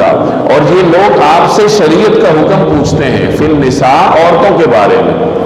اور لوگ آپ سے عورتوں کے بارے میں شریعت کا حکم پوچھتے ہیں، قل، آپ کہہ دیجئے، اللہ یفتیکم فیہن، کہ اللہ تم کو ان کے بارے میں حکم بتاتا ہے، اللہ تمہیں ان کے بارے میں فتویٰ دیتا ہے، یعنی اللہ تمہیں ان کے بارے میں حکم بتاتا ہے۔ وَمَا يُتْلَى عَلَيْكُمْ فِي الْكِتَابِ، اور اس کتاب کی جو آیتیں تم کو پڑھ کر سنائی جاتی ہیں، فی یتامى النساء، وہ بھی ان یتیم عورتوں کے بارے میں شرعی حکم کو بیان کرتی ہیں، اللاتی لا تؤتونہن، جن کو تم نہیں دیتے، ما کتب لہن، جو ان کے لیے مقرر کیا گیا، جن کو وہ بھی ان یتیم عورتوں کے بارے میں حکم بتاتی ہیں جن کو تم ان کا مقرر شدہ حق نہیں دیتے، وَتَرْغَبُونَ أَن تَنكِحُوهُنَّ، اور ان سے نکاح کرنا بھی چاہتے ہو، وَالْمُسْتَضْعَفِينَ مِنَ الْوِلْدَانِ، نیز کمزور بچوں کے بارے میں بھی، وَأَن تَقُومُوا لِلْيَتَامَى بِالْقِسْطِ، اور یہ تاکید کرتی ہیں کہ تم یتیموں کی خاطر انصاف قائم کرو، وَمَا تَفْعَلُوا مِنْ خَيْرٍ، اور تم جو بھلائی کا کام کرو گے، فَإِنَّ اللَّهَ كَانَ بِهِ عَلِيمًا، اللہ کو اس کا پورا پورا علم ہے۔ قرآن کریم کی یہ خاصیت ہے کہ وہ ایک حکم کو بیان کرتا ہے، اس حکم کے بعد اللہ تبارک و تعالیٰ کے مختلف اوصاف کو ذکر کرتا ہے، ترغیب اور ترہیب کا طریقہ کار اپناتا ہے، اور اس ضمن میں مختلف مثالیں بھی پیش کرتا ہے، اور پھر دوبارہ حکم کا بیان شروع ہو جاتا ہے۔ چنانچہ اس سورت کے ابتدا میں اللہ تعالیٰ نے خواتین، بیواؤں، یتیموں اور معاشرے کے کمزور طبقات کا ذکر کیا، اور اس کے بعد پھر اسی سنت کے مطابق ترغیب، ترہیب اور مختلف مثالوں کا بیان ہوا، اور اب دوبارہ اللہ تبارک و تعالیٰ اسی حکم کو بیان فرما رہے ہیں۔ مفسرین فرماتے ہیں کہ جب یہ احکامات نازل ہوئے کہ خواتین کو بھی وراثت میں حصہ دو، اور بچے چاہے چھوٹے ہی کیوں نہ ہو وہ بھی وراثت میں حصہ دار ہوتے ہیں، تو عربوں کے سماج میں یہ تأثر تھا کہ وراثت کا حصہ دار اسی کو ہونا چاہیے جو قوت بازو رکھتا ہو، جو مال کما سکتا ہو، جو مال لوٹ کے لا سکتا ہو۔ خواتین اور چھوٹے بچے چونکہ مال نہیں کما سکتے، اس زمانے میں لوٹ مار مال کمانے کا بڑا سبب تھا، تو چونکہ وہ جنگوں میں حصہ نہیں لے سکتے، لہٰذا وہ وراثت کے بھی حقدار نہیں ہیں۔ اس تأثر کو قرآن کریم نے ختم کیا، چنانچہ اس صورت کے ابتدا میں آپ نے احکامات پڑھے کہ اللہ تبارک و تعالیٰ نے وراثت کے قوانین نازل فرمائے، خواتین کو بھی حصہ دار بنایا، بچوں کو بھی حصہ دار بنایا۔ احکامات تو نازل ہوئے، لیکن چونکہ عربوں کا یہ قدیم تأثر تھا کہ ان طبقات کو وراثت نہیں ملنی چاہیے۔ اس لیے بعض حضرات کے ذہنوں میں یہ تصور موجود تھا کہ یہ حکم عارضی ہے یا یہ کچھ وقت کے لیے ہے، کچھ خاص خواتین یا خاص بچوں کے لیے ہوگا اور بعد میں یہ حکم ختم کر دیا جائے گا۔ لیکن جب یہ حکم برقرار رہا تو رسول اللہ صلی اللہ علیہ وسلم سے اس بارے میں سوال ہوا، تو اس پر اللہ تبارک و تعالیٰ نے پھر یہ آیت نازل کی کہ یہ حکم ہمیشہ کے لیے ہے۔ یہ لوگ آپ سے خواتین کے بارے میں پوچھتے ہیں تو آپ ان سے کہہ دیجیے اللہ یفتیکم فیہم، اللہ تمہیں ان کے بارے میں حکم بتاتا ہے۔ وما یتلی علیکم فی الکتاب، اور اس کتاب یعنی قرآن کی جو آیتیں تم کو پڑھ کر سنائی جاتی ہیں، یعنی جو پہلے سورت کے شروع میں آیات میں یتیموں کا، خواتین کا ذکر ہوا جس میں ان کے لیے وراثت کے احکامات کو اللہ نے بیان کیا، تو یہ آیتیں مراد ہیں کہ ایک تو اللہ تمہیں ان کے بارے میں حکم بتاتا ہے، اور اس کتاب یعنی قرآن کی جو آیتیں تم کو پڑھ کر سنائی جاتی ہیں فی یتام النساء، وہ بھی ان یتیم عورتوں کے بارے میں شرعی حکم بتاتی ہیں، اللاتی لا تؤتونہن ما کتب لہن، جن کو تم ان کا مقرر شدہ حق نہیں دیتے۔ یعنی قرآن کریم کی آیات تمہیں ترغیب دے رہی ہے کہ تم خواتین کو ان کا حصہ دو، اللہ بھی تمہیں حکم دے رہا ہے اور قرآن کریم بھی اس سے پہلے تمہیں یہ حکم دے چکا ہے، آیات نازل ہو چکی ہیں کہ تم خواتین کو ان کا حصہ دو، بچوں کو ان کا حصہ دو۔ وَتَرْغَبُونَ أَن تَنكِحُوهُنَّ، اور تم ان سے نکاح بھی کرنا چاہتے ہو۔ سورہ نساء کی شروع میں یہ روایات ہم نے پڑھی تھی کہ عربوں کے ہاں یہ رواج تھا کہ اگر کوئی شخص کسی یتیم بچی کا سرپرست بنا ہے، کسی بچی کا والد فوت ہوا اور اس کا چچا زاد بھائی اس کا سرپرست بنا، اس کا والد بھی اب نہیں ہے، چچا بھی نہیں ہے، تو چچا زاد بھائی اس کا سرپرست بنا اور چچا زاد بھائی سے نکاح جائز ہے، تو بعض اوقات کوئی چچا زاد بھائی اپنی کفالت میں رہنے والی یتیم بچی سے نکاح کا خواہش مند ہوتا تھا کہ وہ بچی خوبصورت ہے، وہ اس سے نکاح کرنا چاہتا تھا، لیکن اس کا مہر اس کو پوری طریقے سے ادا نہیں کرتا تھا۔ تو قرآن کریم نے پابند کیا کہ اگر ان یتیم بچیوں سے نکاح کرنا ہے تو کر سکتے ہو، لیکن انصاف کے ساتھ کرو، ان کا مہر ان کو پورا پورا دو۔ اسی طریقے سے بعض اوقات ایسے ہوتا تھا کہ وہ سرپرست خود بھی نکاح نہیں کر رہا اور باہر بھی اس کا نکاح نہیں کروا رہا، کیونکہ اگر وہ خاتون باہر نکاح کرے گی تو اپنا مال ساتھ لے جائے گی، تو اب اس کا مال ہڑپ کرنے کے لیے اس کے نکاح کے راستے میں رکاوٹ بنتا تھا۔ تو ان دونوں طریقوں کو شریعت نے ختم کیا اور ان کو پابند کیا کہ یا تو تم انہیں باہر نکاح کرنے دو، اور اگر خود نکاح کرنا چاہتے ہو تو پھر ان کے ساتھ انصاف کرو، ان کا مہر، ان کا نان نفقہ، ان کے اخراجات پورے طریقے سے ادا کرو۔ تو فرمایا اللاتی لا تؤتونہن ما کتب لہن، کہ جن کو تم ان کا مقرر شدہ حق نہیں دیتے، وترغبون ان تنکحوہن، اور ان سے نکاح کرنا بھی چاہتے ہو تو نکاح کرو، منع نہیں ہے، لیکن ان کا حق ان کو دو۔ والمستضعفین من الولدان، نیز کمزور بچوں کے بارے میں بھی، یعنی یہ جو آیات نازل ہوئی ہیں یہ تمہیں دو طرح کے احکامات دیتی ہیں۔ ایک تو تمہیں یہ پابند کرتی ہے کہ عورتوں کو ان کا حق دو، یتیم بچیوں کو ان کا حق دو، اگر تم ان سے نکاح کرنا چاہتے ہو تو نکاح ضرور کرو، لیکن ان کا حق ان کو دو۔ اور دوسرے نمبر پر کمزور بچوں کے بارے میں تمہیں پابند بناتی ہیں کہ ان کا حق انہیں دو۔ اگر کوئی کسی بچے کا والد فوت ہوا ہے، وہ بچہ ابھی چھوٹا ہے، تو شریعت اس بچے کو اپنے والد کا وارث قرار دیتی ہے، لہٰذا اپنے والد کے وراثت میں سے طے شدہ طریقہ کار کے مطابق اس کو اس کا حصہ دو۔ وَأَن تَقُومُوا لِلْيَتَامَى بِالْقِسْطِ، اور یہ تاکید کرتی ہیں کہ تم یتیموں کی خاطر انصاف قائم کرو۔ یہ تیسری بات ہے کہ جو آیات تمہیں پڑھ کے سنائی جاتی ہیں، ایک طرف تو وہ تمہیں تاکید کرتی ہیں کہ یتیم بچیوں کو ان کا حق دو، دوسرے نمبر پر یہ تاکید کرتی ہیں کہ بچوں کو ان کا حق دو، اور تیسرے نمبر پر یہ تاکید کرتی ہیں کہ یتیموں کی خاطر انصاف قائم کرو، کہ یتیم کے ساتھ انصاف اور حسن سلوک کے ساتھ پیش آؤ۔ وَمَا تَفْعَلُوا مِنْ خَيْرٍ، اور تم جو بھلائی کا کام کرو گے، فَإِنَّ اللَّهَ كَانَ بِهِ عَلِيمًا، اللہ جل جلالہ کو اس کا پورا علم ہے۔ وَإِنِ امْرَأَةٌ خَافَتْ مِنْ بَعْلِهَا نُشُوزًا أَوْ إِعْرَاضًا فَلَا جُنَاحَ عَلَيْهِمَا أَنْ يُصْلِحَا بَيْنَهُمَا صُلْحًا وَالصُّلْحُ خَيْرٌ وَأُحْضِرَتِ الْأَنْفُسُ الشُّحَّ وَإِنْ تُحْسِنُوا وَتَتَّقُوا فَإِنَّ اللَّهَ كَانَ بِمَا تَعْمَلُونَ خَبِيرًا۔ وَإِنِ امْرَأَةٌ خَافَتْ، اور اگر کسی عورت کو اندیشہ ہو، من بعلہا اپنے شوہر کی طرف سے، نشوزن زیادتی کا، او اعراضن یا بیزاری کا، اور اگر کسی عورت کو اپنے شوہر کی طرف سے زیادتی یا بیزاری کا اندیشہ ہو، فلا جناح علیہما، تو ان میاں بیوی کے لیے اس میں کوئی مذائقہ نہیں ہے، ان یصلحا بینہما صلحا، کہ وہ آپس کے اتفاق سے کسی قسم کی صلح کر لیں، والصلح خیر، اور صلح کر لینا بہتر ہے، واحضرت الانفس الشح، اور انسانوں کے دل میں لالچ کا مادہ تو رکھ ہی دیا گیا ہے، وَإِن تُحْسِنُوا، اور اگر تم احسان سے کام لو، وَتَتَّقُوا، اور تقوی سے کام لو، اور اگر احسان اور تقوی سے کام لو، فَإِنَّ اللَّهَ كَانَ بِمَا تَعْمَلُونَ خَبِيرًا، تو جو کچھ تم کرو گے اللہ اس سے پوری طرح باخبر ہے۔ ان دو آیات میں اللہ جل جلالہ خانگی زندگی کے بارے میں کچھ ہدایات دے رہا ہے۔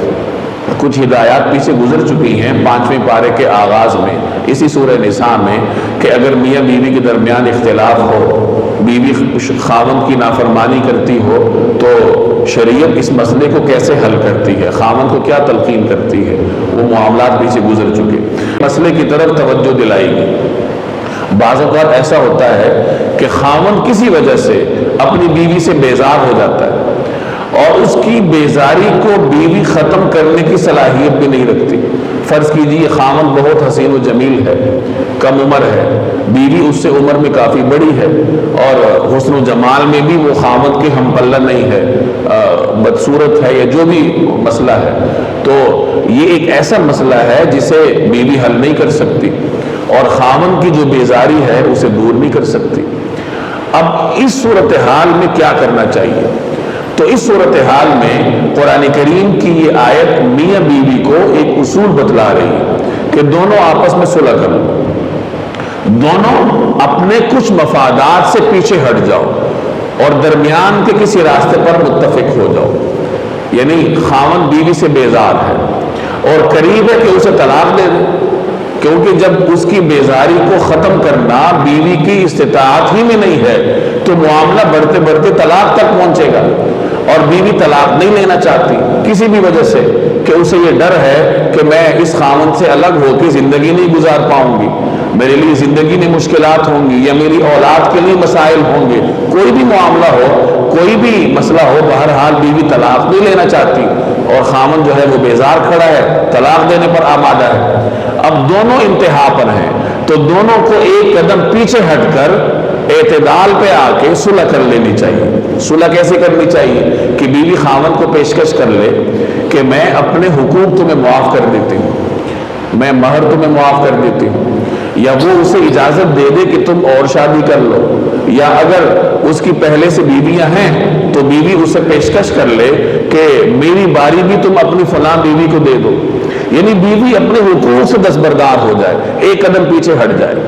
اور خاوند بھی ایک قدم پیچھے ہٹے کہ جہاں وہ طلاق دینے پر آمادہ تھا اب وہ طلاق نہ دے، بلکہ بیوی کو بسا کے رکھے، اس کا نان نفقہ، اس کے اخراجات حسب سابق پورا کرتا رہے، البتہ جو حقوق اس کو بیوی نے معاف کر دیے ہیں اس سہولت سے فائدہ اٹھائے۔ تو اس طریقہ کار کے مطابق میاں بیوی کے درمیان صلح ہو سکتی ہے، اور ان کا جو گھر ہے وہ حسب سابق چل سکتا ہے۔ اس میں کچھ قربانی خاوند کو دینی پڑے گی اور کچھ قربانی اس کی بیوی کو دینی پڑے گی۔ تو یہی ہدایت قرآن کریم کی یہ آیت دے رہی ہے، وَإِنِ امْرَأَةٌ خَافَتْ مِنْ بَعْلِهَا نُشُوزًا أَوْ إِعْرَاضًا، کہ اگر کسی عورت کو اپنے خاوند کی طرف سے زیادتی یا بیزاری کا اندیشہ ہو، اسے خوف ہے کہ یہ مجھے طلاق نہ دے دے، یہ مجھ سے بیزار ہے،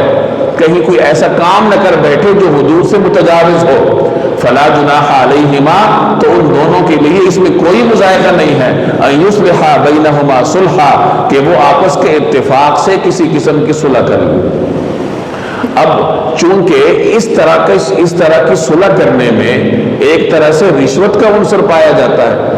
کہ بیوی اس کو لالچ دے رہی ہے کہ میں اپنے یہ حقوق تمہیں معاف کر دیتی ہوں، لہٰذا تم مجھے طلاق نہ دو، میرے ساتھ مفاہمت کی کوشش کرو،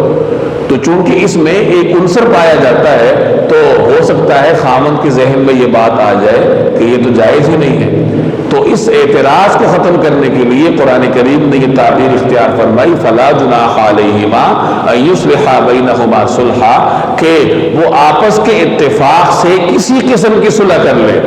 تو اس صلح کرنے میں ان کے اوپر کوئی گناہ نہیں ہے، کوئی حرج نہیں ہے، کسی بھی قسم کی صلح کر لے۔ اور اس قسم میں یہ بھی آ سکتا ہے جیسے میں نے عرض کیا کہ بیوی اپنے حقوق معاف کر دے اور خاوند باوجود اپنی بیزاری اور ناگواری کے اسے اپنے گھر میں اور اپنے عقد میں رہنے پر آمادہ ہو جائے، تو اس طریقہ کار کے مطابق ان کا گھر بچ جائے گا۔ یہاں ایک اور تعبیر پر بھی غور کرے کہ قرآن کریم نے تعبیر اختیار فرمائی أَن يُصْلِحَا بَيْنَهُمَا صُلْحًا، کہ وہ آپس کے اتفاق سے کوئی صلح کر لے، یعنی بہتر یہ ہے کہ وہ دونوں خود آپس میں مفاہمت کر لیں، کسی تیسرے شخص کو انوالو کرنے سے پہلے، کوئی باہر سے مداخلت کرنے سے پہلے مداخلت قبول کرنے سے پہلے وہ خود ہی صلح کر لیں۔ یہ شریعت کا مزاج ہے کہ میاں بیوی کی باتیں گھر کے اندر رہے، گھر کے اندر حل ہو جائیں، باہر نہ آئے، اور اگر کسی وجہ سے گھر میں حل نہ ہو سکے تو اسی سورہ نساء کے شروع میں آپ پڑھ کے آئے ہیں 5ویں پارے کے شروع میں کہ پھر وہ اپنے خاندان تک بات لے جائیں، یعنی گھر سے نکال کے خاندان میں لے جائیں۔ ایسا نہ کریں کہ گھر سے نکل کر عدالت میں چلے جائیں، بلکہ خاندان میں لے جائیں۔ تو چلیے گھر میں تو نہ رہی لیکن خاندان میں تو رہے گی، اور اگر معاملہ عدالت میں چلا جائے پھر تو زبان زد عام ہو جائے گا۔ میاں بیوی کی بعض باتیں مخصوص نوعیت کی ہوتی ہیں جو باہر نہیں نکلنی چاہیے، تو شریعت نے اس مرد عورت کی، میاں بیوی کی اس نفسیات کا لحاظ رکھا ہے کہ کوشش کر لو کہ اپنے معاملات اپنے کمرے میں اپنے گھر میں نمٹا لو تاکہ باہر بات نہ جانے پائے۔ تو فرمایا أن يُصْلِحَا بَيْنَهُمَا صُلْحًا، کہ وہ آپس کے اتفاق سے کسی قسم کی صلح کر لیں، وَالصُّلْحُ خَيْرٌ، اور صلح کر لینا بہتر ہے، یعنی صلح کرنے کی کوئی بھی جہت ہو، کوئی بھی نوعیت ہو وہ بہتر ہے، لڑائی جھگڑے سے بہرحال صلح بہتر ہے۔ وَأُحْضِرَتِ الْأَنفُسُ الشُّحَّ، اور انسانوں کے دل میں لالچ کا مادہ تو رکھ ہی دیا گیا ہے، یعنی انسان اپنے کسی نہ کسی فائدے کو مد نظر رکھتا ہے۔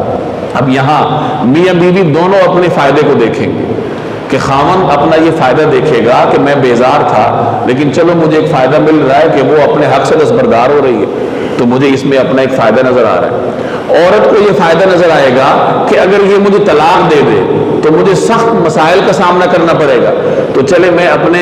اس کسی حق سے دستبردار ہو جاؤں تو مجھے یہ فائدہ مل جائے گا کہ میں اس کے عقد میں تو رہوں گی، ایک چھتری تو میرے اوپر قائم رہے گی۔ تو اس طریقے سے خاوند کے سامنے بھی اپنا مفاد ہوگا اور بیوی کے سامنے بھی اپنا مفاد ہوگا، تو وہ اپنے اس مفاد والے مزاج سے فائدہ اٹھا کر اپنے گھر کے اس رشتے کو برقرار رکھ سکتی ہیں۔ تو فرمایا کہ انسان کے دل میں کچھ نہ کچھ لالچ کا مادہ تو رکھ ہی دیا گیا ہے۔ یہ شریعت کا مزاج ہے کہ اللہ نے انسان میں جو خصوصیات ایسی رکھی ہیں جو عام طور پر اچھی نہیں سمجھی جاتی، تو ان خصوصیات کو بھی کسی مثبت کام کے لیے استعمال کیا جائے۔ جیسے لالچ انسان کے مزاج میں ہے، انسان اس پر قابو پانے کی کوشش کرتا ہے، لیکن بعض اوقات اسی مزاج کو کسی مثبت کام کے لیے بھی استعمال کیا جا سکتا ہے، بجائے کسی منفی کام اور کسی گناہ میں اس کو لگانے کے، اس کو مثبت طریقے سے استعمال کر لیا جائے۔ وَإِن تُحْسِنُوا وَتَتَّقُوا، اور اگر احسان اور تقوی سے کام لو، فَإِنَّ اللَّهَ كَانَ بِمَا تَعْمَلُونَ خَبِيرًا، تو جو کچھ تم کرو گے اللہ اس سے پوری طرح باخبر ہے۔ پیچھے قانون کا بیان تھا،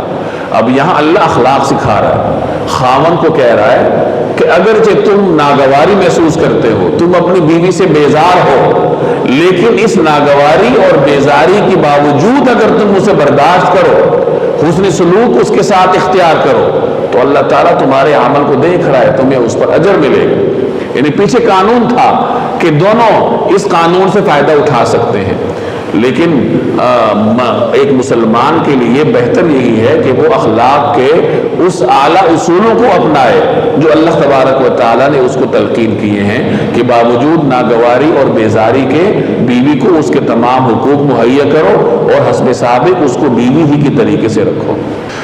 وَلَن تَسْتَطِيعُوا أَن تَعْدِلُوا بَيْنَ النِّسَاءِ وَلَوْ حَرَصْتُمْ فَلَا تَمِيلُوا كُلَّ الْمَيْلِ فَتَذَرُوهَا كَالْمُعَلَّقَةِ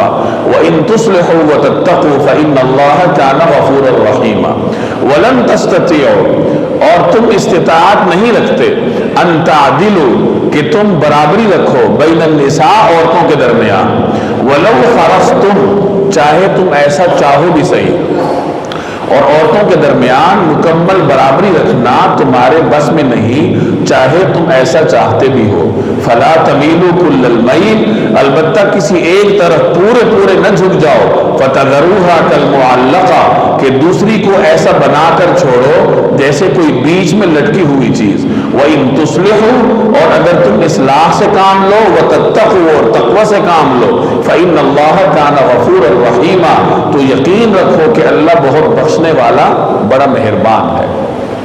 اللہ تعالیٰ نے انسان کو ایک سے زائد بیویاں رکھنے کی اجازت دی ہے۔ 4 بیویاں ایک مسلمان بیک وقت رکھ سکتا ہے، اس شرط پہ رکھ سکتا ہے کہ وہ بیویوں کے درمیان انصاف کرے۔ اگر کوئی آدمی ایک سے زائد بیویاں رکھتا ہے اور وہ ان کے درمیان انصاف نہیں کرتا، تو حدیث میں آتا ہے کہ وہ قیامت کے دن اس طرح آئے گا کہ اس کا ایک پہلو مفلوج ہوگا، فالج زدہ ہوگا۔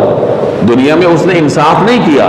ایک کو سہولیات دیتا رہا، دوسری کو محروم رکھا، تو قیامت کے دن اللہ تعالیٰ اس کے ایک پہلو کو شل کر دے گا، مفلوج کر دے گا۔ یہ سزا ہے انصاف نہ کرنے کی۔ اب انصاف کا طریقہ کار کیا ہے؟ انصاف 2 طریقوں سے ہوتا ہے۔ ایک دل سے ہوتا ہے کہ دل میں تمام بیویوں کے لیے برابری کی محبت رکھی جائے، اور دوسرا انصاف عمل کے ذریعے ہوتا ہے کہ جو سہولیات آپ ایک کو دے رہے وہ دوسری کو بھی دیں، تیسری کو بھی دیں۔ اب اس میں جو دل کا معاملہ ہے وہ انسان کے اختیار میں نہیں ہے کہ انسان کو ممکن ہے کسی ایک بیوی سے زیادہ محبت ہو اور دوسری سے کم محبت ہو، وہ اس کے اختیار میں نہیں ہے۔ البتہ جو ظاہری معاملہ ہے، سہولیات دینے والا، وہ انسان کے اختیار میں ہے۔ تو جو چیز انسان کے اختیار میں ہے وہ اللہ نے انسان پر لاگو کی ہے، اور جو اس کے اختیار میں نہیں ہے اس کو اس میں چھوٹ دی ہے۔ چنانچہ اس آیت میں یہی فرمایا گیا کہ تم بیویوں کے درمیان انصاف کر ہی نہیں سکتے۔ یہاں انصاف نہ کرنے سے مراد دل سے انصاف نہیں کر سکتے،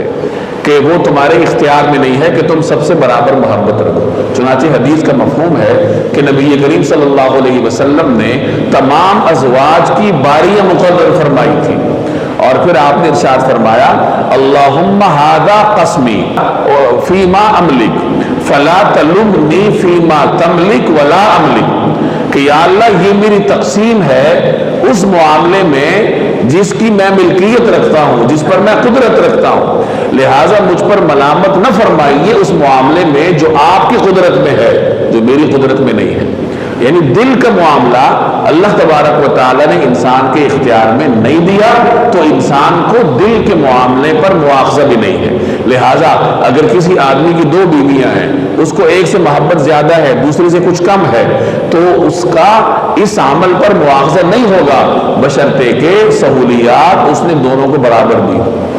ہر طریقے سے گھر دونوں کے ایک جیسے ہوں، باریاں برابر مقرر کی ہوں، سفر میں آنے جانے میں وہ برابری رکھتا ہو، عدل سے کام لیتا ہو، انصاف سے کام لیتا ہو، تو اللہ جل جلالہ کے ہاں دل کے معاملے میں اس سے مواخذہ نہیں کیا جائے گا۔ وَلَن تَسْتَطِيعُوا أَن تَعْدِلُوا بَيْنَ النِّسَاءِ، اور عورتوں کے درمیان مکمل برابری رکھنا تمہارے بس میں نہیں ہے، وَلَوْ حَرَصْتُمْ، چاہے تم ایسا چاہتے ہی بھی ہو، فَلَا تَمِيلُوا كُلَّ الْمَيْلِ، لہٰذا ایک طرف پورے کے پورے نہ جھک جاؤ، فَتَذَرُوهَا كَالْمُعَلَّقَةِ، کہ دوسری کو ایسا بنا کر چھوڑ دو جیسے کوئی بیچ میں لٹکی ہوئی چیز۔ یعنی ایسا نہ ہونا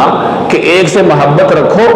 اور اس محبت کے اثرات تمہارے رویے میں نظر آئے، کہ وہی تمہارا آنا جانا ہے، وہی تم چیزیں بھجوا رہے ہو، اس کو اچھا گھر دیا ہوا ہے اور دوسری کو بالکل چھوڑا ہوا ہے، اس کو لٹکا کے چھوڑا ہے، نہ اسے بسا رہے ہو نہ اس سے علیحدگی اختیار کر رہے ہو۔ تو ایسا نہ کرو۔ اگر دل میں کوئی اتار چڑھاؤ ہے ایک طرف رجحان زیادہ ہے دوسری طرف کم ہے تو وہ تو معاف ہے، لیکن اس شرط پر کہ اس رجحان کے اثرات تمہارے عمل میں ظاہر نہ ہونے پائے۔ وَإِن تُصْلِحُوا وَتَتَّقُوا، اور اگر تم اصلاح اور تقوی سے کام لوگے فَإِنَّ اللَّهَ كَانَ غَفُورًا رَحِيمًا، تو یقین رکھو کہ اللہ بہت بخشنے والا بڑا مہربان ہے۔ یعنی حتی الوسع کوشش کرو کہ اصلاح سے کام لو۔ دل کا معاملہ اگرچہ انسان کے اختیار میں نہیں ہے، لیکن انسان کوشش کرے کہ قلبی معاملے میں بھی وہ خواتین کے ساتھ بیویوں کے ساتھ برابری کی کوشش کرے۔ وَإِن يَتَفَرَّقَا يُغْنِ اللَّهُ كُلًّا مِّن سَعَتِهِ وَكَانَ اللَّهُ وَاسِعًا حَكِيمًا۔ وَإِن يَتَفَرَّقَا، اور اگر دونوں جدا ہو ہی جائیں، يُغْنِ اللَّهُ كُلًّا مِّن سَعَتِهِ، تو اللہ اپنے وسعت سے دونوں کو بے نیاز کر دے گا۔ وَكَانَ اللَّهُ وَاسِعًا حَكِيمًا، اللہ بڑی وسعتوں والا بڑی حکمت والا ہے۔ یعنی اگر دونوں کے درمیان نبھاؤ نہ ہو رہا ہو، خاوند بیزار ہو یا کوئی اور معاملہ ہو، صلح کی کوششیں بھی بیکار جائیں اور معاملہ تفریق تک چلا جائے، تو اگرچہ طلاق مبغوض ہے لیکن بعض اوقات طلاق انسان کی زندگی میں سکون دلاتی ہے کہ صلح کی ساری کوششیں بیکار ہو گئی، دونوں میں مفاہمت نہیں ہو رہی۔ اب دونوں کو اکٹھا رکھنا دونوں میں سے کسی ایک کی زندگی کو جہنم بنانے کے مترادف ہے، اس لیے شریعت نے پھر طلاق کا راستہ رکھا ہے اور اس آیت میں تسلی دی ہے کہ اگر تمہارے درمیان صلح نہیں ہو سکی، نبھاؤ نہیں ہو سکا، علیحدگی ہو گئی ہے، تو بے فکر ہو جاؤ، اللہ جل جلالہ کے ہاں بڑی وسعتیں ہیں۔ بظاہر تو بیوی کو نظر آ رہا ہے کہ میری کفالت کون کرے گا، میرے مستقبل کا کیا بنے گا، لیکن اللہ تعالیٰ اسے تسلی دے رہا ہے کہ اللہ کے ہاں بڑی وسعتیں ہیں اور اللہ جل جلالہ دونوں کو ایک دوسرے سے بے نیاز کر دے گا کہ خاوند کو دوسری بیوی مل جائے گی اور بیوی کو اللہ تعالیٰ کوئی دوسرا خاوند دے دے گا۔ یہ شریعت کا مزاج ہے۔ یہ جو ہمارے ہاں ایک تصور ہے کہ عام طور پر بیٹی اور بہن کو یہ سکھایا جاتا ہے کہ تم رخصت ہو رہی ہو، اب وہی تمہارا گھر ہے اور یہاں تمہاری لاش ہی واپس آئے،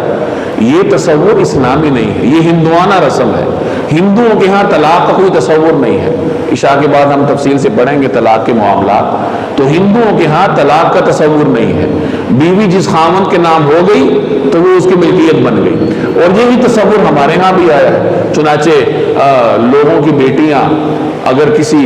وحشی خاوند کے ہتھے چڑھ جائیں تو وہ تشدد برداشت کرتی ہیں، مار پیٹ گوارا کرتی ہیں اور والدین ان کو صبر کی تلقین کرتے ہیں۔ تو یہ صبر بے جا صبر ہے، اس صبر کا مکلف اللہ نے نہیں بنایا۔ یہ ہم اس لیے سکھاتے ہیں کہ ہم بیٹیوں کو بوجھ سمجھتے ہیں، ہم بہنوں کو بوجھ سمجھتے ہیں، ہم انہیں وراثت میں حصہ نہیں دینا چاہتے، اور ہم یہ تصور رکھتے ہیں کہ اگر وہ طلاق لے کر آ گئی تو اس کو وراثت میں حصہ دینا پڑے گا یا اس کو نان نفقہ دینا پڑے گا، اس کے اخراجات برداشت کرنے پڑیں گے، لہٰذا وہ اسی وحشی کے ساتھ اسی جہنم میں زندگی بسر کرے۔ یاد رکھیے یہ ہندوانہ تصور ہے، اور بہنوں اور بیٹیوں کو صبر سکھانے کے ساتھ یہ بھی بتانا چاہیے کہ بے جا ظلم برداشت نہ کرو، اور اگر تمہارے اوپر ہاتھ اٹھتا ہے، تمہارے اوپر بے جا تشدد ہوتا ہے تو یہ تمہارا گھر ہے، چپ کر کے واپس آ جاؤ۔ اتنی شہ بھی نہیں دینی چاہیے کہ وہ وہاں پہ طلاق کی ڈیمانڈ کرے، جیسے ہوتا ہے عام طور، یا تو میکے سے اتنی شہ ملتی ہے کہ وہ کہتی ہے مجھے چھوڑو، اور بعد میں اسی میکے میں آ کے ذلیل ہوتی۔ تو بے جا شہ بھی نہیں دینی چاہیے اور بے جا ظلم برداشت کرنے پر اس کو مجبور بھی نہیں کرنا چاہیے، بلکہ اگر نہیں نباہ ہو رہا یا کوئی آدمی وحشی نکلا ہے، یہ مار پیٹ کا ماحول آج کل بہت عام ہے اور بڑے بڑے پڑھے لکھے گھرانوں میں یہ مصیبت موجود ہے کہ خاوند اپنی بیوی کو مارتا ہے، اس پہ ہاتھ اٹھاتا ہے۔ ہاتھ اٹھانے کی تو اللہ نے اجازت نہیں دی کہ کوئی خاوند اپنی بیوی کو مارے۔ وَلِلَّهِ مَا فِي السَّمَاوَاتِ وَمَا فِي الْأَرْضِ وَلَقَدْ وَصَّيْنَا الَّذِينَ أُوتُوا الْكِتَابَ مِنْ قَبْلِكُمْ وَإِيَّاكُمْ أَنِ اتَّقُوا اللَّهَ وَإِن تَكْفُرُوا فَإِنَّ لِلَّهِ مَا فِي السَّمَاوَاتِ وَمَا فِي الْأَرْضِ وَكَانَ اللَّهُ غَنِيًّا حَمِيدًا۔ وَلِلَّهِ مَا فِي السَّمَاوَاتِ وَمَا فِي الْأَرْضِ، اور آسمانوں اور زمین میں جو کچھ ہے اللہ ہی کا ہے۔ وَلَقَدْ وَصَّيْنَا، اور ہم نے یہی تاکید کی، الذین اوتوا الکتاب من قبلکم، ان لوگوں کو جو تم سے پہلے اہل کتاب گزرے ہیں، ہم نے تم سے پہلے اہل کتاب کو یہی تاکید کی، وَإِيَّاكُمْ، اور تمہیں بھی یہی تاکید کی ہے۔ ہم نے تم سے پہلے اہل کتاب کو بھی اور تمہیں بھی یہی تاکید کی ہے ان اتقوا اللہ کہ اللہ سے ڈرو، وَإِن تَكْفُرُوا اور اگر تم کفر اپناؤ گے فَإِنَّ لِلَّهِ مَا فِي السَّمَاوَاتِ وَمَا فِي الْأَرْضِ تو آسمانوں اور زمین میں جو کچھ ہے اللہ ہی کا ہے، وَكَانَ اللَّهُ غَنِيًّا حَمِيدًا اور اللہ ہر ایک سے بے نیاز اور بذات خود لائق تعریف ہے۔ اللہ تعالیٰ نے تمام انسانوں کو تقوی کا درس دیا ہے، اہل کتاب کو بھی تقوی کا حکم تھا اور مجھے اور آپ کو بھی تقوی کا حکم ہے کہ اللہ تبارک و تعالیٰ کا خوف اپنے دلوں میں رکھے۔ اگر کوئی آدمی اس حکم سے انکار کرتا ہے، کفر کی طرف جاتا ہے، تو وہ اللہ تعالیٰ کا کیا بگاڑ لے گا؟ فَإِنَّ لِلَّهِ مَا فِي السَّمَاوَاتِ وَمَا فِي الْأَرْضِ زمین و آسمان میں جو کچھ ہے اللہ تعالیٰ کا ہے۔ اگر تقوی اپنانے کے اس حکم پر عمل کرتا ہے کوئی شخص اپنے فائدے کے لیے کرتا ہے، اور اگر عمل نہیں کرتا تو وَكَانَ اللَّهُ غَنِيًّا حَمِيدًا تو اللہ ہر ایک سے بے نیاز ہے، وہ بذات خود لائق تعریف ہے۔ اگر تم اپنے دل میں اس کا تقوی نہیں رکھتے تو وہ تم سے بے نیاز ہے، اگر تم اس کی تعریف نہیں کرتے تو وہ بذات خود لائق تعریف ہے۔ تمہارے تعریف نہ کرنے سے اس کے مقام میں کون سی کمی ہوگی؟ وَلِلَّهِ مَا فِي السَّمَاوَاتِ وَمَا فِي الْأَرْضِ اور آسمانوں اور زمین میں جو کچھ ہے اللہ ہی کا ہے، وَكَفَى بِاللَّهِ وَكِيلًا اور کام بنانے کے لیے اللہ ہی کافی ہے۔ یعنی زمین و آسمان کی ہر چیز کا مالک اللہ ہے، اور جب ہر چیز کا مالک وہ ہے، مختار کل وہ ہے، تو انسانوں کے تمام کاموں کو بنانے والا بھی وہی ہے۔ إِن يَشَأْ يُذْهِبْكُمْ أَيُّهَا النَّاسُ وَيَأْتِ بِآخَرِينَ وَكَانَ اللَّهُ عَلَى ذَلِكَ قَدِيرًا۔ إِن يَشَأْ يُذْهِبْكُمْ أَيُّهَا النَّاسُ اگر وہ چاہے تو اے لوگوں تم سب کو لے جائے، وَيَأْتِ بِآخَرِينَ اور دوسروں کو لے آئے، وَكَانَ اللَّهُ عَلَى ذَلِكَ قَدِيرًا اور اللہ اس بات کی پوری قدرت رکھتا ہے۔ یعنی اللہ چاہے تو تمام انسانوں کو ختم کر دے اور ان کی جگہ کوئی اور مخلوق لے آئے، کوئی اور انسان لے آئے، اللہ تعالیٰ اس بات پر قدرت رکھتا ہے۔ من کان یرید ثواب الدنیا فعند اللہ ثواب الدنیا والآخرہ وکان اللہ سمیعا بصیرا۔ من کان یرید ثواب الدنیا جو شخص دنیا کا ثواب چاہتا ہو، فعند اللہ ثواب الدنیا والآخرہ تو اللہ کے پاس دنیا اور آخرت دونوں کا ثواب موجود ہے، وکان اللہ سمیعا بصیرا اور اللہ ایسا ہے کہ ہر بات کو سنتا اور ہر چیز کو جانتا ہے۔ یعنی اللہ کے پاس دنیا کی بھی بھلائی ہے، آخرت کی بھی بھلائی ہے۔ انسان کو چاہیے دنیا کی بھلائی کے لیے بھی اللہ سے رجوع کرے اور آخرت بھی اللہ سے مانگے۔ کامیاب انسان وہ ہے جو دنیا بھی اللہ سے مانگے اور آخرت بھی اللہ سے مانگے۔ اگر کوئی شخص دنیا کی طرف متوجہ ہو، آخرت کو چھوڑ دے، تو اس سے بڑھ کے ناکام کوئی نہیں ہے۔ اب ان تین آیات میں دیکھی اللہ نے تین صفات بیان کی۔ پہلے بیان کی وَكَانَ اللَّهُ غَنِيًّا حَمِيدًا، پھر بیان کی وَكَفَى بِاللَّهِ وَكِيلًا اور پھر بیان کی وَكَانَ اللَّهُ سَمِيعًا بَصِيرًا۔ جہاں اللہ کہہ رہا ہے کہ اگر تم کفر اپناؤ گے تو وہاں ساتھ ہی کہہ رہا ہے کہ میں مستغنی ہوں،